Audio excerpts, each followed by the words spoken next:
Good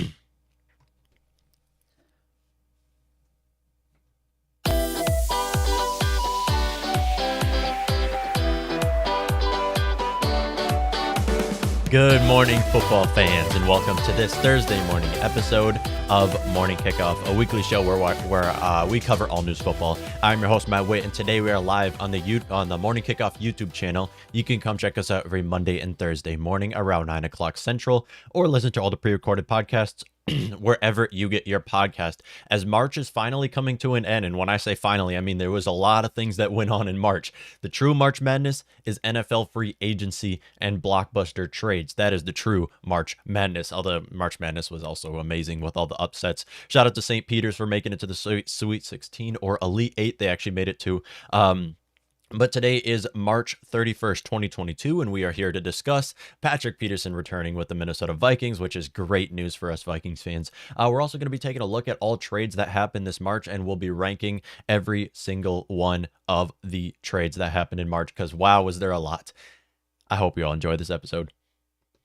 Do you enjoy listening to this podcast? If you don't, that's totally fine. But if you do and would like to help out, there will be a link in the description that will bring you to my merch store. At this store, we sell t-shirts, sweatshirts, and mugs, and all of the profit earned will go towards the production of this podcast. Thank you all, and enjoy the show. Patrick Peterson is returning with the Minnesota Vikings. Great news for us Vikings fan. He announced yesterday on the All Things Covered podcast, that's All Things Covered with him and Brian McFadden, or Brian McFadden, BMAC, as they call him. And he, according to his podcast episode, that he did have multiple offers with different teams, Kansas City being one of them. And honestly, when it comes to Patrick Peterson, I don't know why he likes playing here. I really don't know what it is. We're not a winning team right now. We had a losing record last season that he played with us, a losing record the last couple seasons. On top of that, we're in Minnesota, and that's not as like Kansas City weather. So I don't know why he loves playing here, but we love having him. He's an excellent corner, and him being on our team is a massive sigh of relief to have at least one corner that we know we can rely on. Now, obviously, he's not the Patrick Peterson he was in the early 2010s or mid 2010s for that matter. Yeah, he's washed up. A washed up Patrick Peterson is better than just about any corner that we can find off the streets. So it's great to know that he is coming back. If we head on over to our screen right here, according to Mike Garofalo, Patrick Peterson's deal with the Minnesota Vikings is a one-year deal worth a $4 million base salary. That's not very much for a corner, especially of his talent. $3.5 million guaranteed with another $1 million of incentives, according to sources. He also added down here that he gets a $1.5 million signing bonus, $2 million guaranteed base salary, and $500K in per roster bonus. So a very team-friendly deal right there for Patrick Peterson. This is great for us Vikings fans because I'm sure he could have made more money somewhere else, but he likes playing here. And I honestly don't know what it is. And Patrick Peterson, we love having you here. We love you. Now, obviously, yeah, it wasn't great last year. His PFF grade wasn't good. He had one interception this last season, which, okay, whatever. I don't care about how many interceptions you have. I care about how you can stop these opposing wide receivers. And yeah, he got owned by a lot of wide receivers, most notably in that Cardinals game where he made every other receiver look like Jerry Rice. But with that being said, I am happy that he's coming back because we need someone we can rely on to be a cornerback one. And it's so good to know that now we don't have to face Devonta Adams 2 times a year. We don't have to face Allen Robinson 2 times a year. Like I said, it's not as big of as shoes to fill as it once was. And it's so good to know that we don't have a rookie starting as a cornerback one. I believe the Vikings will still target a rookie, no question about that. Patrick Peterson, him being an aging veteran, obviously will be our cornerback one and can help develop whoever comes in as a rookie corner. I've talked about the Vikings bringing in corners for some time now, and actually in a recent mock draft that I've done, I had the Vikings taking Trent McDuffie with the 12th overall draft pick, Trent McDuffie from Washington. Some other names to mention is obviously Ahmad Gardner, Kyle Hamilton, DB, who would play safety with us, Derek Stingley Jr., a another LSU boy. Why not bring us in? We're basically the LSU Vikings at this point. Patrick Peterson being with the LSU Vikings, wearing number 7 with LSU Tigers, and then him coming here and still wearing number 7. You also have Derek Stingley, who wore 7 in college, is currently wearing 7 in college. So 2 guys who wore 7 in purple and gold and could wear 7 in purple and gold with the Vikings. We also have Andrew Booth Jr. and Trent McDuffie, a couple other names to mention here. But there's no question the Vikings are looking to a corner at this point. We need to add another DB to our roster, and I've talked about maybe Kyle Hamilton does fall. Everyone seems to have Kyle Hamilton locked in the top 7 as if the guy doesn't slip, as if safeties don't fall every single year. So yeah, he's the most well-rounded prospect and will likely be drafted in the top 10 or top 7 for that matter. But still, I mean, we can't rule out the fact that the guy might fall because he's a safety and he won't make as much of an impact as some of these other positions like edge rushers and lockdown corners would do for your team. So Patrick Peterson coming back to our team is huge. That is a massive win, Vikings fans. In my opinion, I don't know why people are arguing, oh, well, he's another old guy.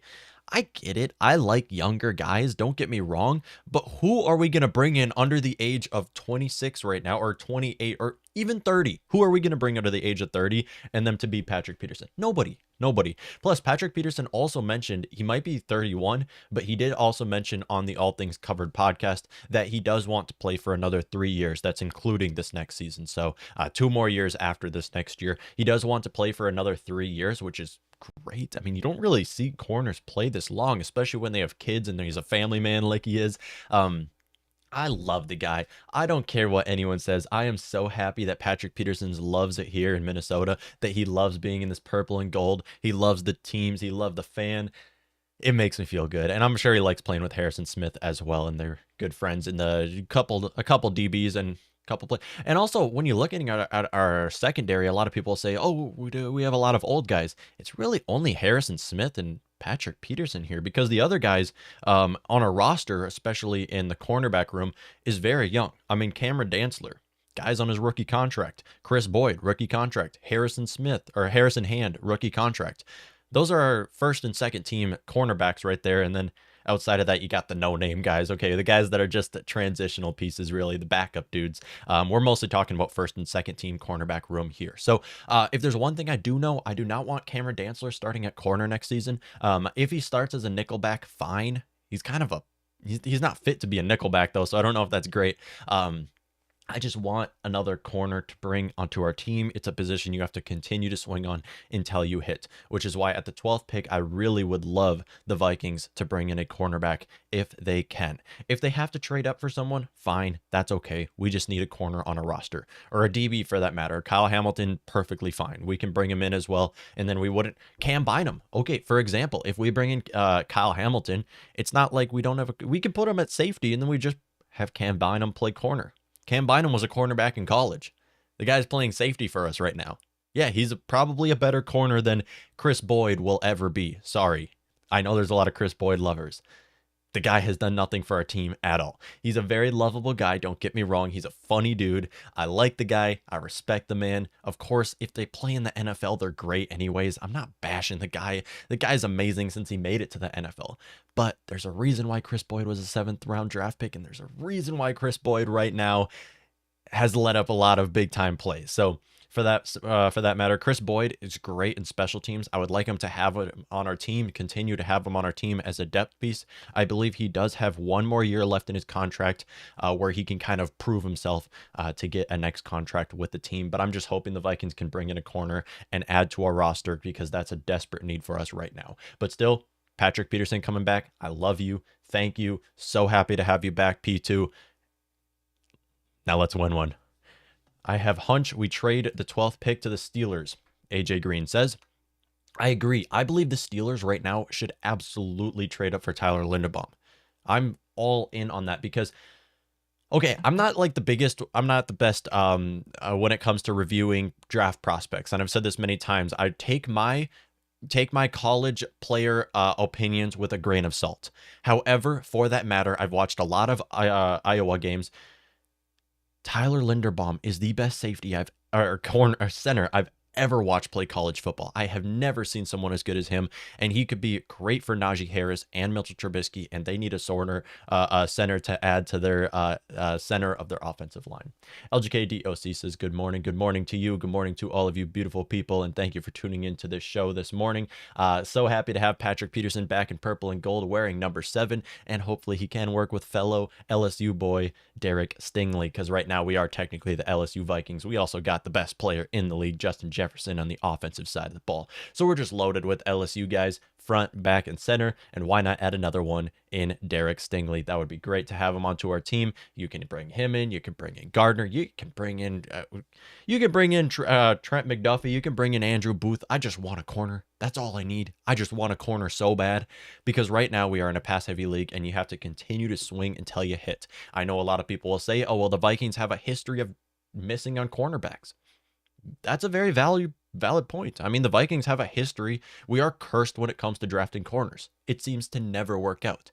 Jeff Gladney, Mackenzie Alexander, Xavier Rhodes, it only lasted like 2 years where he was great.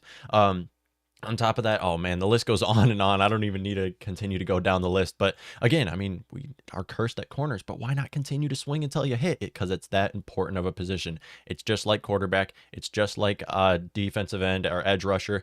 You got to continue to swing until you hit. AJ Green says Stingley, yeah, or Sauce. Personally, I'm more of I like from what I've seen from Sauce more than I've seen what I've seen from Stingley. However, like I've said, take my opinion with a grain of salt when it comes to college prospects, because I've been wrong way too many times. Way too many times have I been wrong. And so take it with a grain of salt, but I do like Stingley coming onto our team because he's from LSU. I have Ahmad Gardner as the top corner in this next draft class, though. I think Steelers want Willis. Tomlinson took the dude out to eat. Yeah. I didn't notice that at all. I didn't know he took him out to eat. But yeah, I believe Malik Willis right now, and I've talked about him being a can't miss prospect, should be drafted in the top 10. If he's not taken from Detroit at 2, I do believe Detroit should take another shot on a quarterback now.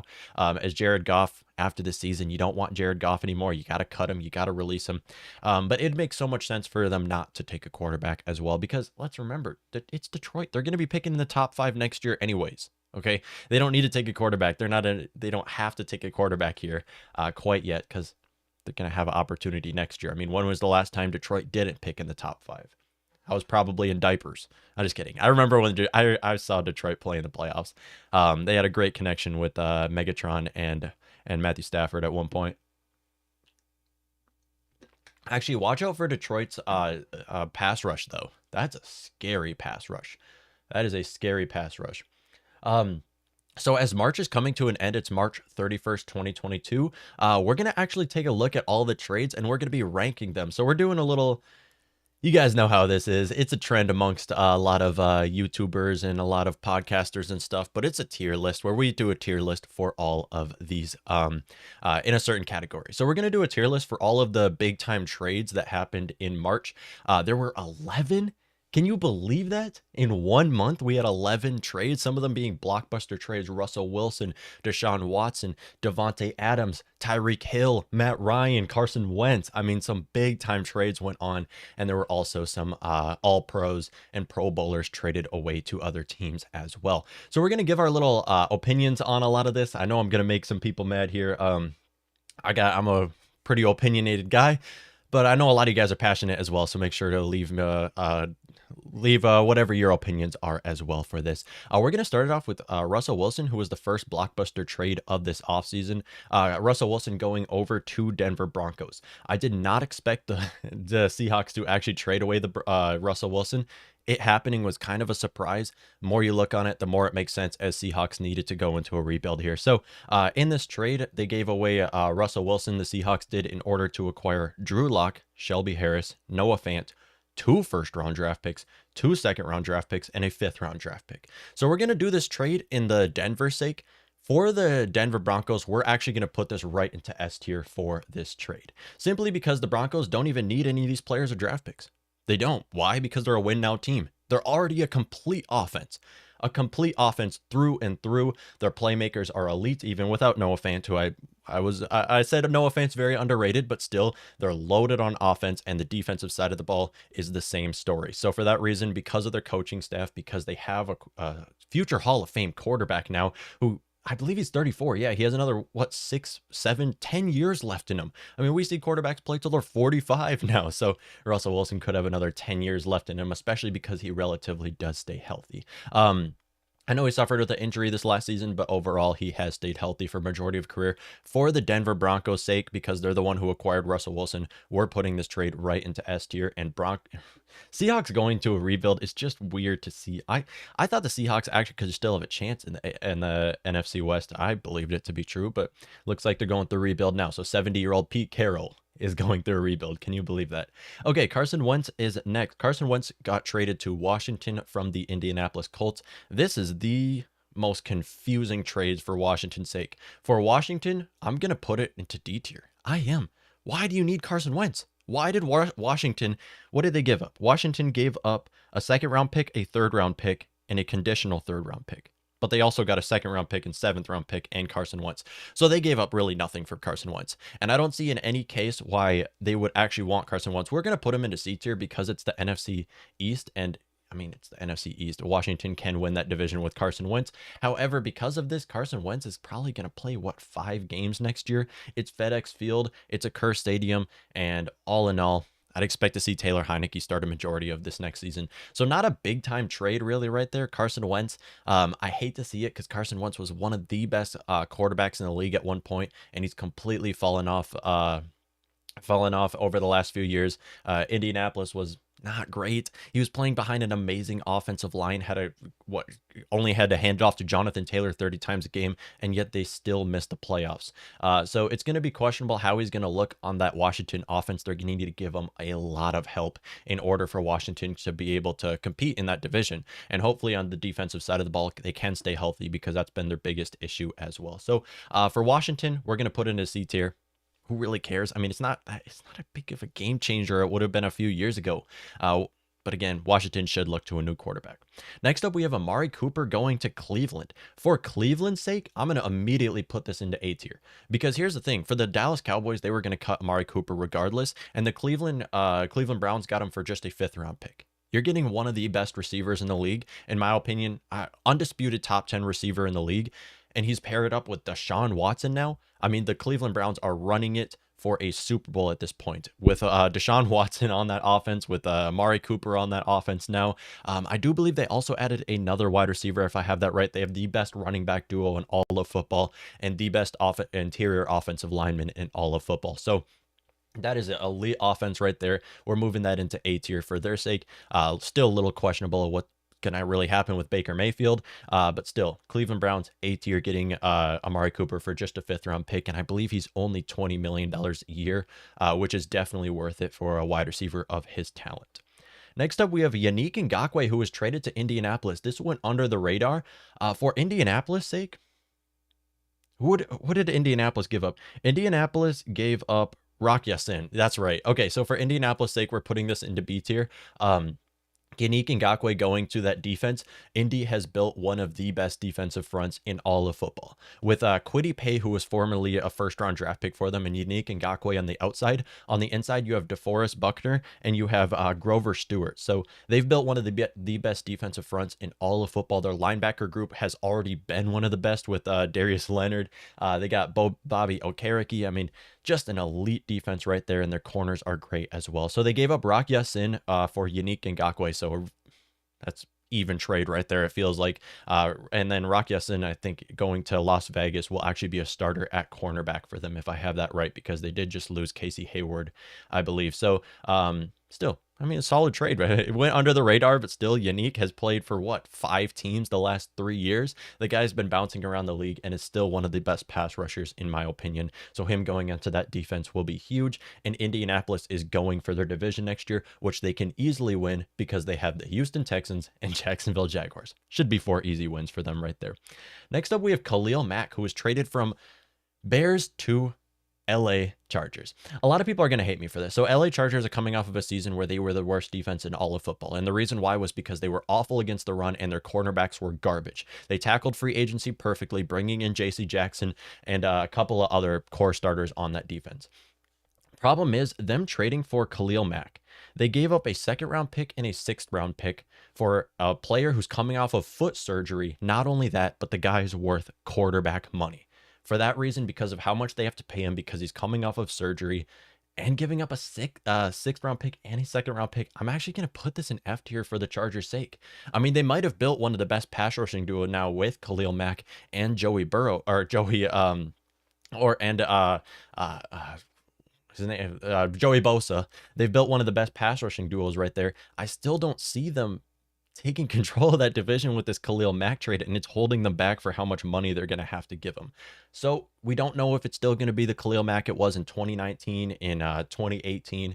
For that reason, I'm putting it into F tier because they gave up too much for a player who's worth this much and is coming off of surgery. And another reason why I put this in F tier was simply because the Chargers could have brought in anybody else in free agency to be a pass rusher. They had a chance to bring in Chandler Jones. They had a chance to bring in Hassan Reddick. They had a chance to bring in Von Miller.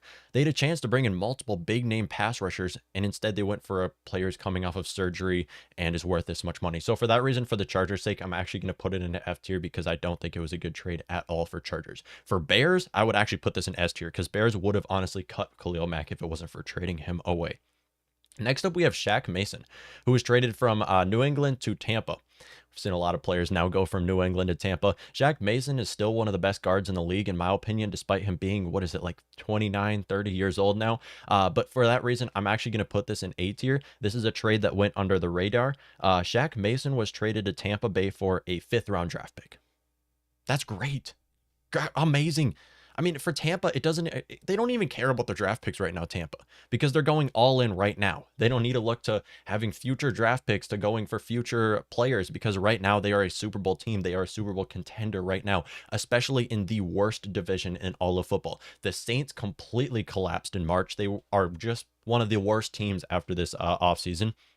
And then the Panthers are the Panthers. I mean, Sam Darnold's their quarterback. And then the Falcons also just got rid of Matt Ryan. So they're completely owning their division right now. And actually, for the Buccaneers' sake, I would go ahead and put this into S tier. No, we're keeping it in A tier. Just because they've built a top 5 offensive line to protect for the best quarterback of all time, Tom Brady. I mean, they're completely owning that division next season if they are able to stay healthy. And then on the defensive side of the ball, they're also loaded. So for that reason, they've built a complete team with Shaq Mason. He's going to be playing right guard for them, I believe.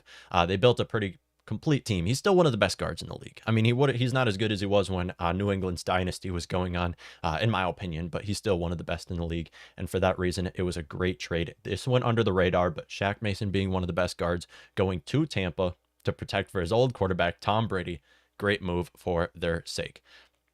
On over here, we have Devonte Adams, who was traded from Green Bay to Las Vegas. Immediate S tier trade right here. I don't believe there can be anything else you can argue.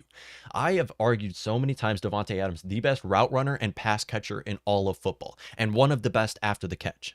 One of the best, and that's only because there's some amazing wide receivers after the catch. He's still amazing after the catch. He does everything correctly, and all Vegas had to give up was a first rounder and a second rounder for the best, in my opinion, the best wide receiver in all of football, an undisputed top 3 wide receiver in football. You can't even argue that he's not top 3 at this point.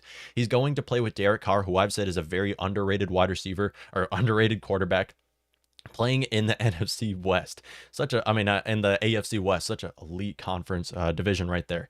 So he's going to go play with his old quarterback, Derek Carr. This was a great trade for Las Vegas to make, to give up just a first and a second rounder for the best quarterback or best wide receiver in all of football. On top of that, they did make him the highest paid wide receiver, which was well respected. I have no problem with players of his talent demanding money, which he did with Green Bay. He was going to hold off until either a trade or getting the money that he deserves. And for that reason, this goes into S tier. So you have 2 NFC West teams, Seattle Seahawks giving up Russell Wilson to the Denver Broncos, and also Vegas acquiring Devontae from Green Bay. So those are 2 amazing trades, game-changing blockbuster trades that will completely help out their team. Raiders are a competitor. They really are. They are after this trade.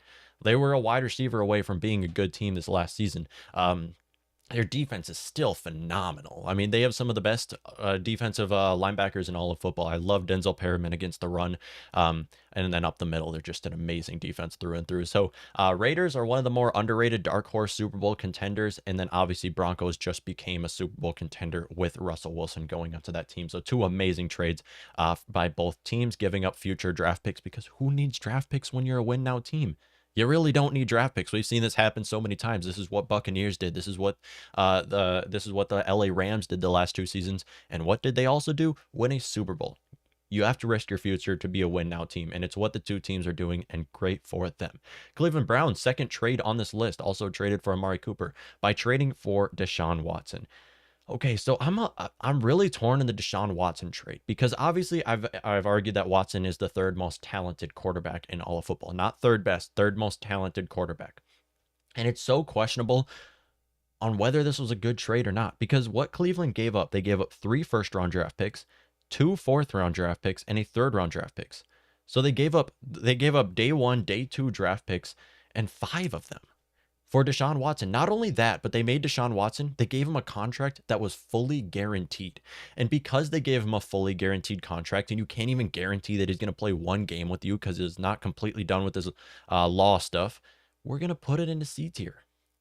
Okay, this can easily slide into S tier in the coming years, but as of right now, giving him a fully guaranteed contract was not smart. And giving up this much for a quarterback that you really don't even know. I mean, you don't know if he's going to play. And for that reason, we have him in C tier, because for all we know, Roger Goodell has every reason to put him on the commissioner's exempt list right now because of his allegations. He has every reason to do so.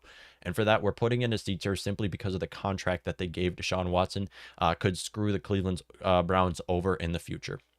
But if he's healthy to play, I would put it more into A tier or S tier for that matter, because he is one of the best quarterbacks in all of football. It's questionable on whether the Browns are even going to be able to compete with their division right now. I mean, that Amari Cooper and Deshaun Watson are going to build one of the best wide receiver quarterback connections. But with that being said, they're in a division with Cincinnati Bengals.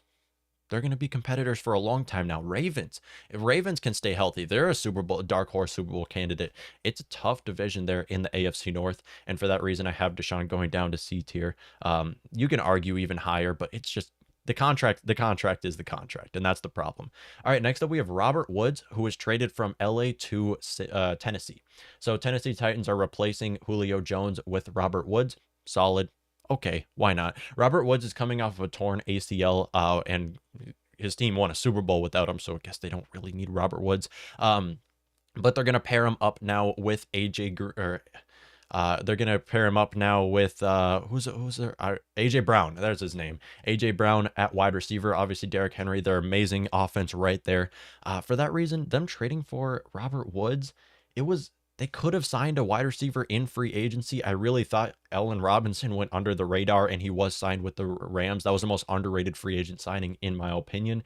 Allen Robinson going to play with the Rams. Rams giving him up was the right move. He is an injury-prone player. We're going to actually, for Tennessee Titans' sake, we're going to put it into B tier simply because the Titans needed another wide receiver. And AJ Brown has suffered with a injury every year so far, I believe, if I have that right. Julio Jones is an aging veteran. Bringing in Robert Woods to add to their offense was crucial, especially with Derrick Henry's injuries as well. Injuries have been killing that Titans team, and adding Robert Woods was a good addition to their offense. And Titans can run it back. They can. Like I said, they're in a very easy division. Like I've talked about how the Colts can win their division next year. Division's not that tough, with the Houston Texans being the worst, and Jaguars are the Jaguars. I mean, what is the Jaguars ceiling? 8, 6, 5 wins next year? I mean, for that reason, I have it going all the way to B tier. Next up, we have Matt Ryan, who was traded from Atlanta to Indianapolis. Matt Ryan has the most overpaid contract in all of football. He had, what is it, a $46.4 million cap hit next year. I believe that's second in all of football behind Rodgers, if I have that right. Or maybe it's first. 46.4, it might be more than Rodgers next season. So he has the highest cap hit out of any NFL player this next season. And in 2023, he has 35.2. So next season, all the money won't have to be paid from Indianapolis because Atlanta still owes him some money in dead salary cap. They only gave up a 3rd-round draft pick, and he's a huge increase from Carson Wentz because of his injuries. You know what? We'll put it into B tier just because he's an increase from Carson Wentz. And for that reason, Indianapolis can win their division next year with Matt Ryan at quarterback. He's an aging player. I believe he's 34 right now, and he is a huge, huge cap hit. So for that reason, I don't have it being any higher than that. But I believe it was the right move for them to make. It was a needed move in order for them to win their division because they are technically a win now team. Now, they do need to add some players, especially at wide receiver right now. So I'm not sure quite how their offense is going to be able to run next year. I mean, you just hand it off to Jonathan Taylor 30 times a game. I guess you can beat most teams that way, but you still do need some wide receivers on that offense. As right now, I think it's Michael Pittman Jr. is their starting wide receiver. In my opinion, that guy should be starting at a slot wide receiver 3 role for him. Next up, we have Tyreek Hill, and this is the last trade, the most recent blockbuster big time trade. And for the Miami Dolphins. Sorry, Dolphins fans. I've talked about it a lot. You gave up too much. You made him the highest paid receiver of all time. And with that, are you guys going to get a Super Bowl out of it? I have my doubts with Tua and new head coach Mike McDaniel because we haven't seen anything what they're able to do. And for that reason, for the Dolphins trading for Tyreek Hill, I'm going to sneak it into D tier just because I've talked about it so many times. You gave up a first-round draft pick and a second-round draft pick, both picks in the top 50. Those are 2 high draft picks that the Dolphins needed in order to really restart their team. They could have drafted a wide receiver in the first round. 4th-round pick they gave up, a 4th-round pick in next year, and a 6th-round pick in next year. So that's 5 draft picks, with 2 of them being top draft picks. And one thing we know about this upcoming draft class is that you can find elite receivers in round 3, round 4. Like, you didn't have to give up this much draft capital for Tyreek Hill. And then not only that, not only did you give up 5 draft picks, but you made him the highest paid receiver of all time, when in my opinion, he's not the best.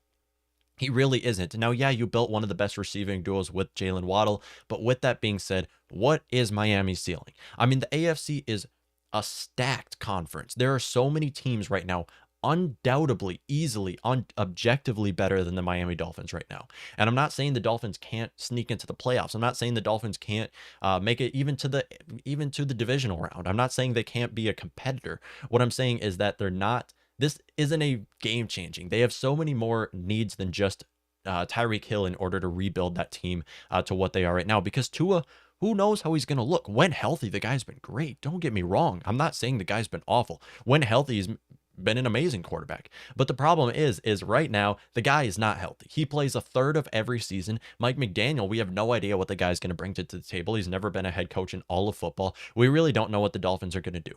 And for that reason, I have the Dolphins getting Tyreek Hill in D tier, and I have the Chargers getting Khalil Mack in F tier because of how much you have to pay Khalil Mack. And you simply could have just signed someone in free agency. You didn't have to give up this much for him. But easily the 2 best trades. Broncos acquiring Russell Wilson was amazing. Broncos fans should be ecstatic about that trade. And then also with the Raiders, should be super excited to have the best receiver in football, in my opinion, going to their team in LA. So, or LV, I guess it would be. So great trades for most teams. I believe Shaq Mason going to Bucks was under the radar. Great trade for them. All in all, though, I have my doubts with these 2 trades. I have my doubts with the Chargers, and I have my doubts with the Dolphins in order to compete in such a stacked conference, giving up this much, paying them this much money when they're more than just one piece away from competing. If I were the Chargers, I would not have traded for Khalil Mack. I would have easily have brought in someone in free agency. You had so many options: Chandler Jones, Von Miller, Hassan Reddick. There were so many big name offensive outside linebackers that you could have paired up with Joey Bosa to be on your pass rushing team. And you gave up that much for Khalil Mack, and you're paying him that much coming off of foot surgery. Didn't understand that trade at all for the Chargers, but great for the Bears in order to give up him. And then AJ Green says Tua is overrated. See, here's the thing. Tua, when healthy, he does look good. He does. He's been an accurate quarterback. Okay, actually, he has his arm. He has made some bad decisions, but you see every young quarterback do this. We see what his ceiling is. We see what his upside is, and I believe Tua can have a good career. Problem is his injuries, and for that reason, don't believe that. Don't believe Tua. Well, we have to see more. We have to see more from Tua. I believe them signing Teddy Bridgewater was the right move to make, bringing in a quarterback who's a starting caliber quarterback to be as your backup, because you have to expect Tua is going to miss him most of next season. And this is why you give up This much was not the right move. AJ Green says, I 100% agree with your rankings. Thank you. I appreciate that. I know a lot of people will disagree here, especially with the Khalil Mack one. I just think it was dumb. I think it was dumb for the Chargers just because you could have signed someone in free agency and not give up this much for Khalil Mack, which Khalil Mack's a great pass rusher. I want to make myself very clear. He's a great pass rusher. There were just so many outside linebackers who are healthy, are younger than Khalil Mack, and aren't coming off of foot surgery and don't cost as much that you could have brought into your roster. I just believe for the Chargers' sake, it was not the right move to make. And yeah, but moving their money to defense was the correct move to make. But again, Khalil Mack, like, he's not going to be the difference maker on their defense. Let's not forget the reason why they were so bad last year was their secondary and not being good against the run. Now they handled their secondary by bringing in J.C. Jackson, and then Asante Samuel's going into his second year. So they handled the secondary situation right, and then Derwin James is Derwin James. But I'm looking more at their ability to stop the run, and just trading for Khalil Mack was not the right thing. 100% agree with the Watson trade. Yeah. But it's the Watson trade. I'm so torn on it because my first thoughts were, wow, Cleveland made a great move trading for Deshaun Watson. Now they're going to be a Super Bowl contender. And then now you just realize they gave him, what is it, fully guaranteed money for 5 years or something like that. I can't even believe that at all. If I pull it up for you guys, Deshaun Watson over the cap, his contract doesn't make sense. Now, I've said it many times. The guy's the super talented. I say he's the third most talented quarterback in all of football. I do. I believe that. But if you look right here in 2022, what? Oh, yeah, I was looking at the wrong one. Okay, so he's not making very much money in 2022, but the problem is that it's all fully guaranteed money for 5 years. For Deshaun Watson, which you can't even guarantee he's going to play one game. And like I said, Roger Goodell has every reason to put him on the commissioner's exempt list, meaning he's not going to be able to play. And then, now Cleveland is $230 million in dead salary cap. So I don't agree with this contract. I believe it was the right move to trade for him, but giving up this much for Deshaun Watson when you don't know if he's going to play for your team, I didn't understand that at all. LJK DOC says, I'm going to go on a limb and say Rodgers and Adams played the hell out of Green Bay to burn them. Yeah. I'm so happy Devonte Adams is out of our division because he's been one of the toughest people to play against. He has, and that's why I say that he's the best receiver in football. And it was painful to say it's just because I watch him against our defense. The guy is the best route runner and pass catcher in the league, in my opinion. And he's amazing after the catch, but he's not the best after the catch. When you're looking at other receivers, I mean, of course, he's still amazing after the catch. But still, the guy is outstanding of a wide receiver, and we just never could do anything against him. We double teamed him, and the guy still found a way to be open every time. We put Harrison Smith and we put Xavier Rhodes on him, and he still found a way to get open. Just couldn't believe that guy. The Raiders stole Adams for the price. I completely agree because Devonte Adams, yeah, first and second rounder is all they gave up. Yeah, that's all they gave up. That's incredible. Plus, it's like a first rounder, and the Raiders were a playoff team. Yeah, the Raiders were a playoff team. Yeah, they were. So that's a late first rounder around the 20s. I believe it was the 22nd overall draft pick. So yeah, that's giving up nothing for the best receiver in football, who is what, like 28? 29. I mean, he's still an aging player, and has another 5 years left in him. So him going to Raiders could honestly bring him to a championship. And I've talked about the Raiders being such an underrated team. I know at the beginning of free agency, a lot of people were talking about the Raiders trading Derek Carr, how they should trade away Derek Carr. Why? Derek Carr's amazing. Derek Carr has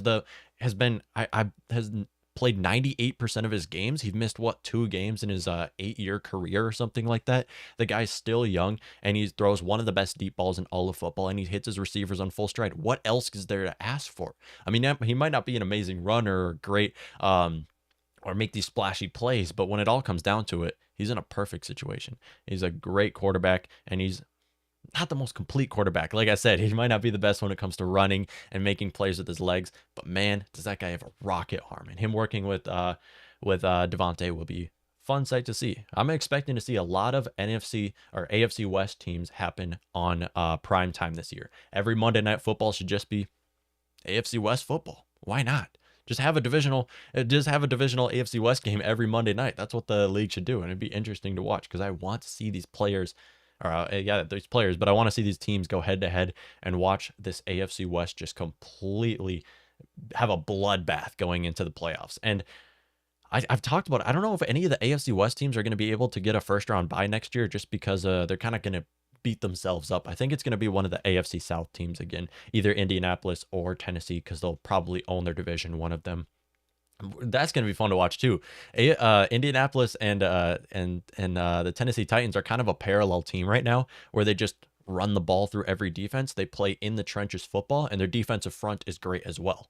They're equivalent teams. They're the exact same team. Indianapolis Colts and Tennessee Titans are the exact same team. Run the ball 30 times, play tough defense. That's like 80s, 90s football right there. And it's working for some teams. It hasn't been working for us as of lately. It has not been working for the Vikings at all. LGKDOC says, although there's rumors that Adams and Carr have been planning this move for a while now, teammates once again. If they were planning the move, though, do you think Devonte Adams would actually take the franchise tag with the Packers? Because he had a choice on whether he wanted to be with the Packers or not, and he decided to take the franchise tag, but said he wasn't going to play under the franchise tag later. I don't believe that was until maybe he took the franchise tag. I just don't think it was in that case, because why would he take the franchise tag if he wanted to play with Carr? He could just go over there. Unless if this was kind of him trying to make more money. I don't really know. AJ Green says players love playing for Carr as well. I completely agree. That goes a long way in the locker room. Exactly. The guy's a lovable dude, and I don't know why there's so many Derek Carr haters. I see online people are like, people would post a meme where it's like the 3 military guys and then the clown, and they would put Derek Carr as the clown, and then the military guys is Patrick Mahomes, Justin Herbert, and Russell Wilson, who are, yeah, Derek Carr is still the 4th best quarterback in the division, but that's saying nothing at all. That he's the 4th, that is the worst quarterback in that division, simply because the other quarterbacks in that division are top 10 in all of football. So Derek Carr, I'd put him, if I was ranking quarterbacks, I'd probably put him as in the top half of quarterbacks, maybe even top 10. You could put Derek Carr in the top 10. Still completely worth his money. The guy is healthy all games and has put up numbers for that team, and that's a fun team to play for as well. I'm not quite sure about their head coach quite yet. I know they did just come together by the end of this last season, but still, I mean, it's the Raiders. They're gonna do something. They're gonna do something, and that defense should be tough. That defense should be tough this next season as well. So it's gonna be interesting to watch. And then the NFC's wide open. We just saw so many players traded from the NFC to the AFC. Russell Wilson's not in our conference anymore. Devonta Adams is not in our conference anymore. Amari Cooper's not in our conference anymore. I mean, do I have to keep going on? So many players were traded out of our conference, and it's so fun to watch, and I love it to just see our conference kind of move on. Basically, we're all just new teams now, and it's so fun to watch this. A lot of these top wide receivers and quarterbacks and these big name players leave our conference and go to the AFC, because now Matt Ryan's gone too, so just okay, we didn't see the Falcons as a competitor anyway, but still, I mean, especially with Russell Wilson, Devonta Adams, and Amari Cooper leaving our conference is wide open, and it's going to be fun to watch, because our Vikings, I've talked about our Vikings not being able to compete next year. We have no clue. We don't know what our coaching staff's going to bring to the table. I love the hirings that we have had so far. We are assuming our offense should be top 5. And honestly, I see a case where we can be the best offense next year. And we should. Vikings should be the best offense next year. You give Justin Jefferson 15 targets a game. Boom. There you go. We're in an easy division. We're in an easy division now. The division's wide open. I mean, the Packers, okay, I'll argue, and I hate to say this, but the Packers are probably still the best team in our division, simply because they have Aaron Rodgers, and their defense, I argue, is one of the best and the most underrated defense. When healthy, they're one of the best defenses. Even losing Kevin King and Zadarius Smith, fine. They still have great linebackers and corners on top of that. Eric Stokes was one of the best rookie corners this last season. But still, watching us, our division be wide open, and then our entire conference being wide open is going to be fun to watch, because I believe our Vikings can win our division. It's just, can we compete in the playoffs? Because that's been the problem.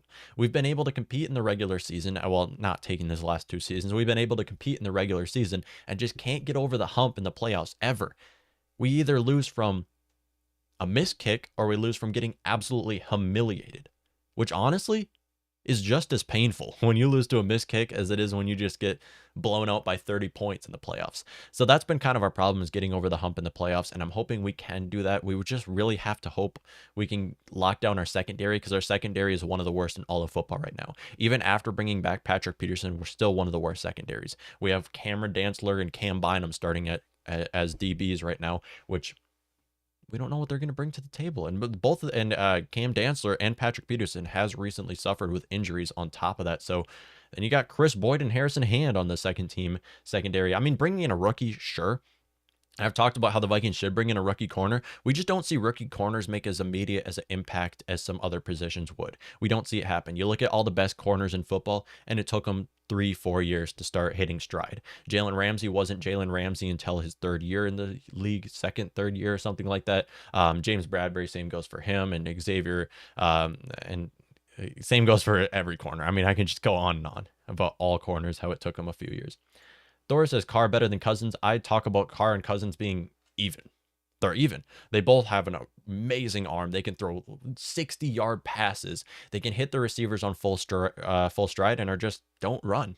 They kind of sit inside the pocket.